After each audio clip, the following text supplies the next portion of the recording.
Hola, bienvenidos a Big Left. Voy a dar lectura del último tramo de este libro que se llama Camino Recorrido, de Augusto Pinochet Ugarte.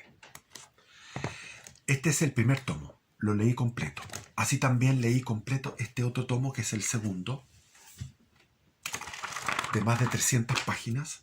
Después viene el tercero, de más de 300 páginas.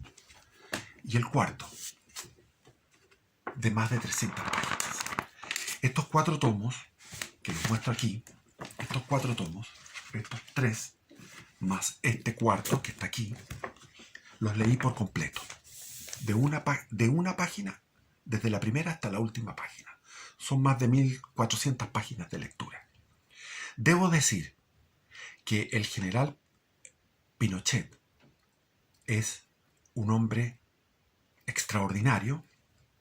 No solamente tiene una inteligencia, una capacidad intelectual superior, sino que también tenía una cultura superior y escribe con gran fluidez y con veracidad. Lo más interesante es la veracidad. A mí me cuadran 100% lo que él va diciendo, porque yo viví aquella época y no solamente la viví como cualquier otro chileno, sino que también yo formaba parte de una familia de políticos.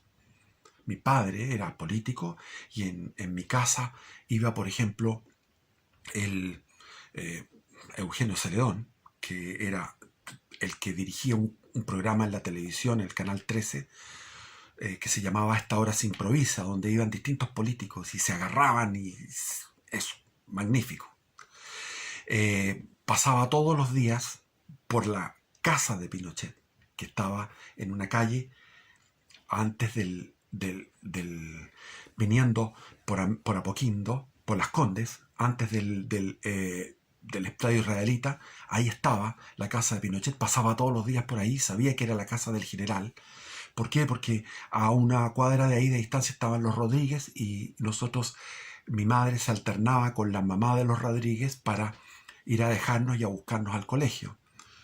Y más allá estaban los Andaur. Entonces todo era un barrio que yo conocía. Después pasamos todos los días por la casa de Carlos Altamirano, que era una casa donde ahora está el hotel Kennedy, en ese mismo lugar donde está el Hotel Kennedy actualmente, en el cruce de Kennedy con Américo Vespucio, había una rotonda, no estaba este trébol de autopistas, era una rotonda, y ahí, en esa rotonda, antes de la rotonda estaba una muralla blanca con una puerta celeste. Y esa era la casa de Carlos Altamirano, que la veía todos los días. Y lo vi. Y también conocí a Pablo Rodríguez Jerez. Y había el ministro de Salud de Allende, que iba a mi casa porque era un antiguo discípulo de mi padre nacionalista que había terminado en la Unidad Popular. Mi padre lo retaba en ese momento, me acuerdo. Bueno, viví todo eso y me cuadran muchas cosas. Después todo lo que fue el régimen, aquí van pasando los años en estos libros, van pasando los años y los detalles son perfectos. O sea, es de una rigurosidad. En este primer tomo, él cuenta cómo fue su infancia, cómo fue después la entrada en la escuela militar con sus compañeros, cómo fue haciendo su carrera militar, cómo fue ascendiendo y cómo era profesor de la Academia Militar. No cualquiera llega a ser profesor de la Academia Militar. Un experto en geopolítica, un experto en varios rubros de castrenses. Y no solamente eso, demuestra un conocimiento muy intenso. O sea, era una persona de alto nivel intelectual y de alta cultura y de alta veracidad, se va viendo a través de estos escritos, se va viendo un hombre cabal, un hombre íntegro, un hombre honesto, un hombre honrado, un hombre, bueno, probo. Yo tengo que hacer lectura y comenzamos. Empecé aquí, estamos en agosto de 1973. En agosto de 1973 el país estaba con una huelga de los camioneros, huelga del comercio detallista, los camioneros comandados por León Villarín. Yo no tengo que memorizar eso, no me lo aprendo, no es un estudio que yo hago. Lo tengo aquí porque yo viví eso. Entonces, León Villarín. ¿Cómo se llamaba el otro?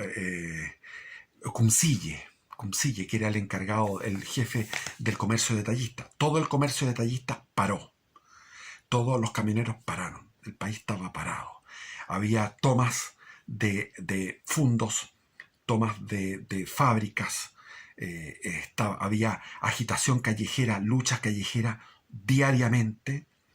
Y bueno, y el país estaba colapsado, con una inflación que iba a llegar a los 500%, y con un desabastecimiento, unas colas donde la gente no tenía para comer, y esa era la realidad. Y bueno, todo el mundo sabe lo que es eso, me imagino. Entonces voy a empezar a leer inmediatamente. La tensión crecía día a día. El país estaba paralizado, la tensión crecía día a día. La campaña psicológica desatada contra las Fuerzas Armadas por los extremistas presentaba dos aspectos contradictorios. Pues a la vez que por un lado amenazaban, por otra parte buscaban atraer a su favor a los miembros de las instituciones armadas mediante el halago. El país se había paralizado completamente. El conflicto político y social había tocado fondo. El país parecía encontrarse al borde de la guerra civil. Por otra parte, en la Armada Nacional se acababa de detectar un movimiento subversivo en dos unidades de la escuadra, el Almirante Latorre y el Blanco Encalada. Actividad que era apoyada desde fuera, desde Cuba. Con antecedentes concretos, la justicia naval de la institución inició un proceso. Mientras ello sucedía, la agitación nacional cundía. En las noches, grupos terroristas hacían explotar bombas en los barrios residenciales de Santiago y en diferentes ciudades del país. La alternativa de Chile se resolvía entre la libertad que había gozado desde la independencia como nación libre y soberana, o su transformación en esclavos en un sistema comunista dependiente o satélite de la Unión Soviética. A esta última situación nos conducía la egolatría de un hombre, Salvador Allende, que aprovechó en su propio beneficio la ingenuidad de una parte considerable de los chilenos. Al parecer, sectores de la Unidad Popular confiaban en sus fuerzas paramilitares, en los arsenales distribuidos en la ciudad, en los grupos marginales y en la penetración de sus ideólogos practicada en los organismos armados y en otras organizaciones infiltradas. No eran capaces de captar el peligro que se cernía sobre ellos, pues el descontento y la agitación del país ya eran totales. Allende no dejaba pasar oportunidad para aparecer como el hombre preocupado por la concordia nacional. Pero todo parecía señalar que, en el fondo, deseaba la guerra civil. En público hablaba de la paz, pero en privado se preparaba para la guerra ejercitándose personalmente en el uso de las armas. Pareciera como si deseara pasar a la historia como otro Fidel Castro en Sudamérica, y no consideró que Chile no era Cuba, ni los chilenos éramos cubanos. Allende formó un nuevo gabinete que llamó Gabinete de Salvación Nacional, nominando a los comandantes en jefe de las instituciones de la defensa y al general director de Carabineros de Chile como ministros. Con ello pretendió controlar y descabezar estas instituciones. En la tarde del 8 de agosto, recibí la invitación de funcionarios de la presidencia a concurrir al juramento de los nuevos ministros, el que se debía realizar al día siguiente. En esa oportunidad, el subsecretario Daniel Vergara, que se le llamaba comúnmente el Barnabas Collins, porque tenía unos dientes así como, se parecía a Barnabas, que era una serial que daban en la televisión de un vampiro. Con aquella simpatía desbordante, pone comillas, con aquella simpatía desbordante que lo caracterizaba, leyó en voz alta uno a uno los decretos de nombramiento de los nuevos ministros. Se designaba en el Ministerio de Tierras y Colonización al general director de Carabineros, José María Sepúlveda. En el Ministerio de Obras Públicas al general del Aire César Ruiz Danjó. En el Ministerio de Hacienda, próximo a la bancarrota total, al almirante Raúl Montero Cornejo.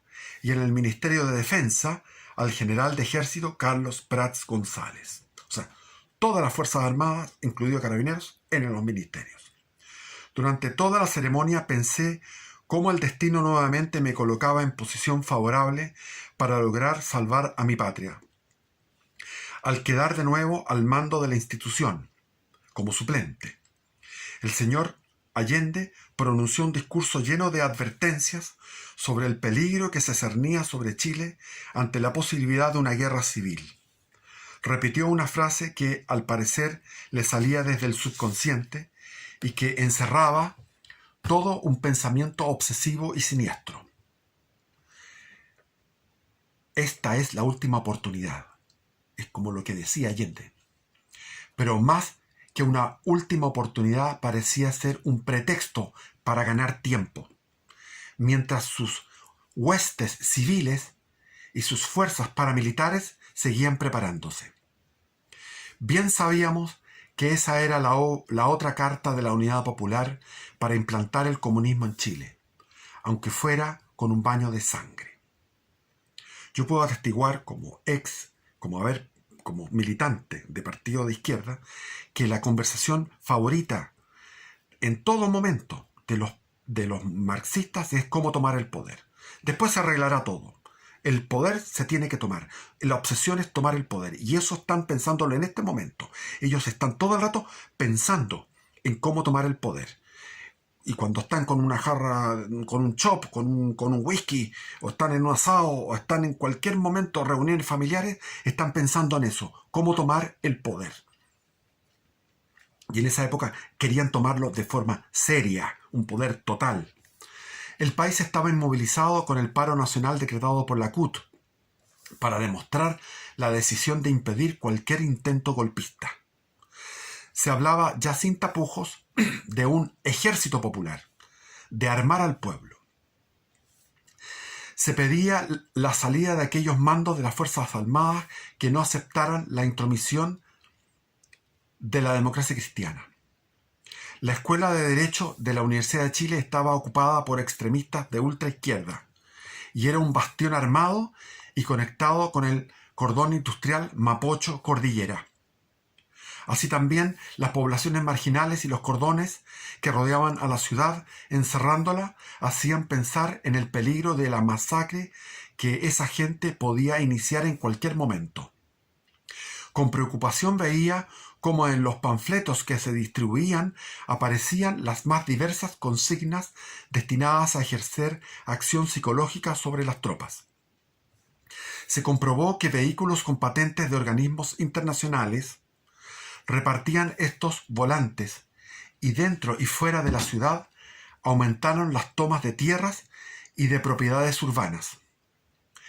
En esos momentos se sumaban además a nuestras calamidades la sospechosa presencia en Chile de dos individuos de la Cuba castrista, el viceprimer ministro Carlos Rafael Rodríguez y el tristemente célebre jefe de la policía secreta cubana, el comandante Piñeiro, padre de la actual ministra de Defensa. O padre o abuelo, no sé, el comandante Piñeiro. De ahí viene la ministra de Defensa actual. Todo lo que sucedía era extremadamente inquietante y obligaba a apurar la acción salvadora. O sea, de Cuba estaba presente el jefe de la policía secreta cubana, comandante Piñeiro. Afortunadamente, no llegaba a reemplazar al comandante. Yo llegaba a reemplazar al comandante en jefe titular y quedar como subrogante, con todas las atribuciones del mando del ejército. Ello coincidió con el hecho de que en esos días la planificación estaba ya muy avanzada. Si los extremistas creían que estaba llegando el momento de un enfrentamiento, yo también lo creía así. Ellos deseaban el triunfo para tomar el poder total y sepultar a los opositores de por vida en cárceles y campos de concentración, mientras nosotros solo deseábamos salvar a Chile del comunismo. Pensé también que el aumento de la violencia marxista bien podía estar apuntando a crear una guerra psicológica previa, atemorizar al enemigo, que inhibiera a quienes pudieran oponérseles, lo que se hace actualmente. Los marxistas habían cambiado. Antes nos colmaban de halagos los que nos habían prodigado por meses desde que asumieron el poder en 1970. Ahora esto había girado en 180 grados y las Fuerzas Armadas pasaban a ser blanco de calumnias y embustes del MIR, del MAPU, la izquierda cristiana y otros. En el Congreso, algunos generales éramos el blanco de la grosería de algunos líderes de la Unidad Popular, que buscaban por todos los medios imaginables llegar a producir una separación entre los miembros de los institutos armados, haciendo resaltar diferencias, estas últimas en materias jerárquicas, para lograr quebrar la disciplina. Buscaban también que los institutos armados llegaran a confrontarse entre sí, al hacer creer que una institución despreciaba a la otra. Eso recuerdo que había lo que se llamaba en esa época la prepotencia de los funcionarios de la Unidad Popular, de los parlamentarios. La Unidad Popular exhibía en todos sus militantes, en sus miles de adherentes, una prepotencia, un poderío y una arrogancia. Y eso se ha olvidado, pero era permanente, día a día, y era una cosa que generaba odiosidad. En esos días de creciente angustia, aunque comprendía que había llegado la hora de la acción, un hecho me detenía. Si bien el ejército estaba bajo mi mando, la orden de ejecución podía ser desobedecida, pues Allende había dejado al comandante en jefe como ministro de Defensa. Él tenía un superior que era el comandante titular, Carlos Prats González, partidario de la Unidad Popular. Y las dos unidades más fuertes de Santiago seguían en manos de jefes que él consideraba de su total confianza. Había dos generales, el general Pickering y el otro Bustamante, creo que se llamaba. Dos generales que eran de la confianza de Prats y eran de la Unidad Popular y tenían las dos unidades más importantes de Santiago. Así, un acto de desobediencia podía llevarnos a una lucha civil y con ello hacer realidad el 1.000.000 de muertos de que hablaban los comunistas. 1000 pensamientos se cruzaban por mi mente en esas largas noches buscando la manera de evitar la matanza inútil de una guerra civil. Sin la presencia de esos tres generales, todo se podía solucionar.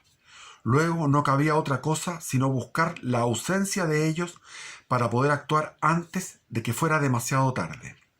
El dilema era difícil, pero la necesidad de actuar con firmeza, sucediera lo que sucediese, para producir una definición era ineludible, no solo por la presión del clamor de la mayoría de la ciudadanía que nos incitaba a intervenir, sino por los pasos que daban los marxistas, cada día más amenazantes.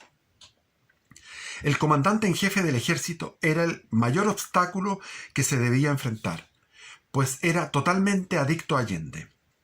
Había que considerar que la estructura de mando que posee la institución es de un respeto total a la jerarquía, lo cual hacía muy difícil desobedecer al comandante en jefe. Por lo que se temía el hecho de que muchas de las unidades de Santiago y de provincias no cumplieran la orden de un escalafón inferior, como el mío. Si se llegaba a quebrar la disciplina de la institución, se iba a producir, sin lugar a dudas, una lucha entre nosotros mismos. Por tal razón, era imperativo solucionar a toda costa este enorme escollo. 3 generales.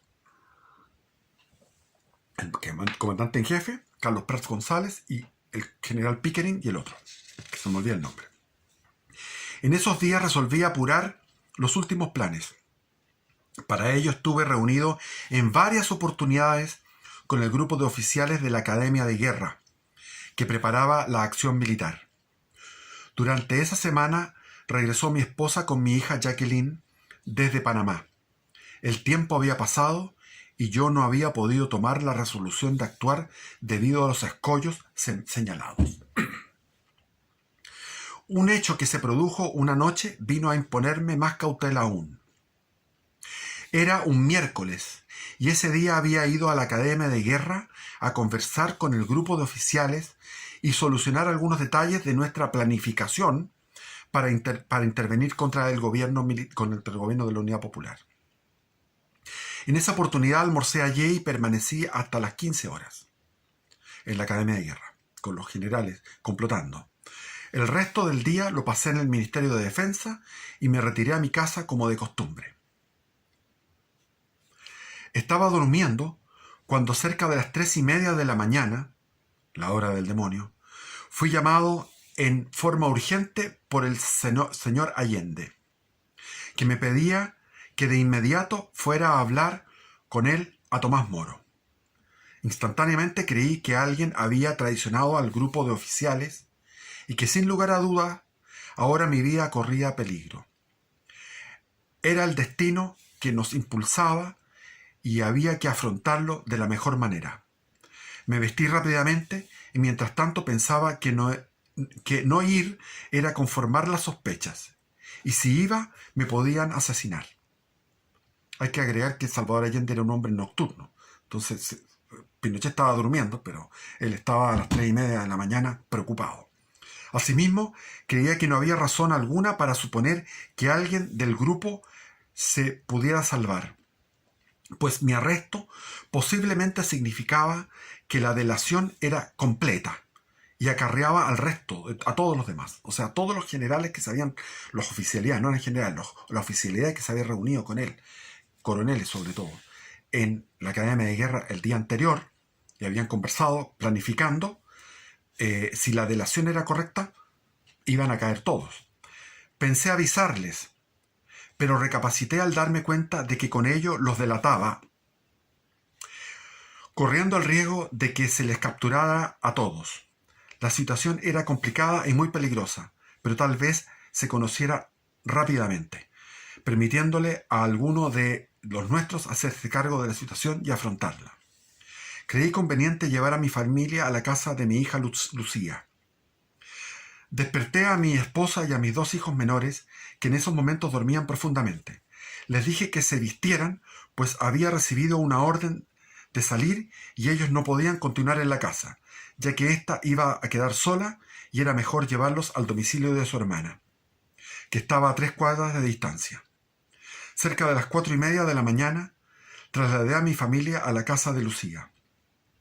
Me despedí de ellos como si no los fuera a ver más, pero creo que mantuve la calma. Sin embargo, mi hija menor, al parecer, presintió algo y rompió en sollozos, que en esos instantes me llenaron de angustia. Tuve el presentimiento de que había llegado mi fin. Apareció luego un auto de investigaciones que venía a buscarme. Lo rechacé diciéndoles que yo no iba con ellos, sino en mi auto. Hay que entender que Investigaciones era de los comunistas, del gobierno, del Coco Paredes, que era un funcionario de extrema izquierda. Tomé el auto y lo conduje. En el trayecto, el escolta se mantuvo a mi lado.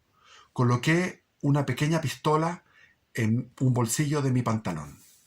El automóvil que yo mismo conducía lo ingresé hasta los jardines de la casa presidencial en Tomás Moro. Al bajarme del vehículo, observé mucho movimiento de personas y me topé con el comunista Toro, subdirector de investigaciones, y más adelante encontré cerca de la puerta principal a Corbalán, el jefe del Partido Comunista, que estaba junto con Flores, Fernando Flores, que se exilió en Estados Unidos y se hizo millonario y fue dirigente del PPD, y Letelier, que se fue a Estados Unidos y murió en el atentado del año 76, Orlando Letelier, que era el ministro de Defensa. Después lo pusieron. Los que me hicieron pasar al hall y me observaron con toda calma, me observaron cuando con toda calma entregué la pistola de servicio. Debo aclarar que mi angustia se hizo más intensa al encontrar que la dependencia se había transformado en una verdadera sala de tribunal, como si fuera a iniciarse un juicio. Letelier me indicó que me sentara en un sofá que se ubicaba mirando hacia el público, donde ya se encontraban instalados los personajes de la UP en sillas y sillones, enfrentando al sofá donde yo me acomodé. Mantuve el mayor aplomo y en mi mente solo atiné a pensar, es el fin. Pero me dije para mis adentros muchas veces, ahora Augusto, calma y tranquilidad. Permanecía sentado en el sillón, que bien podía llamarse de los acusados, cuando un general entró en la sala. Era un compañero de armas en el que siempre tuve confianza. Pensé a que no faltaba quien lo señalara como amigo de Allende. Allende aún no había llegado a la sala, pero estaba llena y todos habían tomado asiento. Pocos minutos más tarde apareció Allende por una puerta lateral. Su aparición fue espectacular. Era Mefistófeles entrando al infierno. Se presentó de una manera que no olvidaría aunque viviera 100 años. Vestía traje oscuro y llevaba en su cabeza un gorro de Astracán. Yo me acuerdo de eso, del gorro de Astracán de de Allende. Envolvía su vestimenta una capa azul negro con forro rojo sangre y un gran cuello de piel. Yo me acuerdo de esa pinta de Allende. Bien se diría que Satanás en persona había entrado en la reunión. Todos los asistentes se pusieron de pie para saludarlo, lo que también yo hice. En ese instante alcancé a ver que detrás de él y de la puerta estaba el siniestro director de investigaciones, el Coco Paredes. La presencia del tenebroso Paredes ya no me dejó dudas de que había llegado mi fin. Pero mi mente repetía sin cesar: sangre fría, Augusto, sangre fría, calma, más calma. Después de saludar a todos en general, con una inclinación de cabeza, Allende se dirigió a mí en particular y con voz muy suave me hizo una serie de preguntas, todas de rigor, las que abarcaron varios asuntos. Desde hacía tiempo yo había estudiado las características personales de Allende y había captado en mis conversaciones con él que Allende nunca hacía en forma directa aquella pregunta cuya respuesta le interesaba conocer, sino que la formulaba incidentalmente dentro de un grupo de materias. Esa noche pude comprobar mi acerto, pues me preguntó sobre varios temas generales y entre ellos sobre mi trabajo de esos días. En forma rápida le fui respondiendo cada una de sus preguntas. Cuando se refirió a lo que había realizado en esos días, le manifesté que se estaban tornando muy pesados debido al exceso de trabajo. A continuación, estimé que debía aclarar el fondo de la pregunta y pregunté que ese día había asistido a la Academia de Guerra a conocer un, comillas, juego de guerra de seguridad que estaba preparando y que él iba a ser especialmente invitado. Después de este interrogatorio, que duró alrededor de 30 minutos, se inició una conversación sobre la acción terrorista de derecha que llevaban a efecto los oligarcas, la burguesía, enemigos del gobierno popular. Luego me habló de la campaña burguesa emprendida en su contra para impedir llevar adelante sus planes destinados a levantar el estándar de vida del pueblo.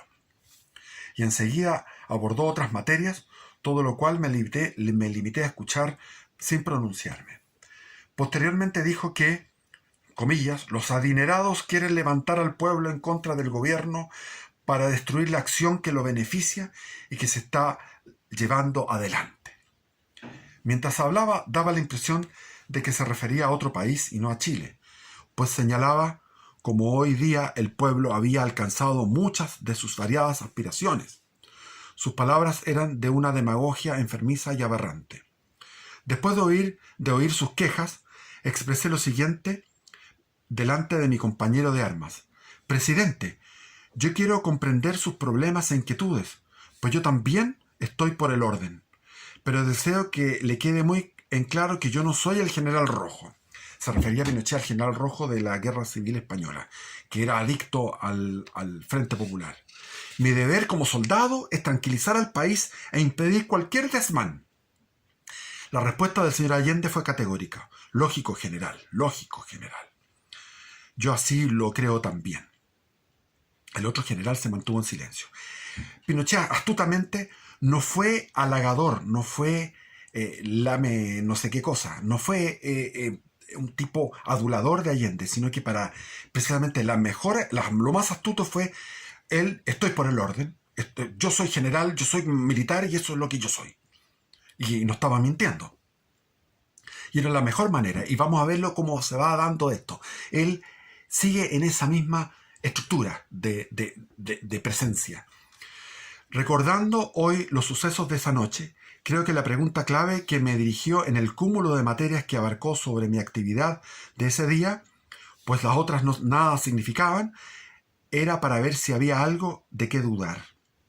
Estimo que si no me hubiese referido a mi permanencia en la Academia de Guerra, o sea, si él se hubiera hecho el huevón de que no fue a la Academia de Guerra, que no conversó con los otros oficiales, habría quedado en sospecha.